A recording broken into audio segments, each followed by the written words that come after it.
Soat millarimiz 11. 11dan ham o'tib qoldi. Barchaga assalomu alaykum. Bugun yana bitta elektromobil. Bu mashinamiz skuter sifatida elektromobil. Bunda hech qanaqa diagnostika yo'q. Lekin mashinamiz yurmay qolishiga sabab bitta signal ishlayotgan bo'lgan boshda.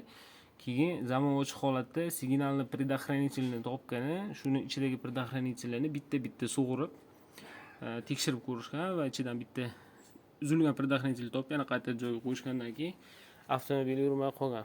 Endi предохранительlarni uzib qo'yilish davomida kuchlanishda skachok yuzaga kelgan. Skachok davomida gaz pedalni urgan. Gaz pedali almashtirildi. Gaz pedal boshqa bo'ldi. Undan tashqari gaz pedalga kelgan напряжение питание, ya'ni 12 voltlik питание keladi. Gaz pedal ishlashi uchun orqada MS3527 invertordan chiqadi. Shu pitaniyadan ham chiqmay qolgan. Ichini ochganimizda ichida bitta diod qo'yganini aniqlaydi va shu diodni almashtirganimizdan keyin 12 voltlik pitaniyasi ham joy-joyiga keldi. Shundan keyin avtomobilimiz harakatlanishni boshladi. Do'stlar, kimga shunaqa xizmatga kerak bo'lsa, pastda nomerlarini qoldiraman. Aloqaga chiqishingiz mumkin. Xudo xolisa chiroyli qilib ko'rsatib yuradigan qilib beramiz. Barchaga e'tibor uchun rahmat do'stlar. Like va komment bilan qo'llab-quvvatlab turasizlar. E'tibor uchun rahmat.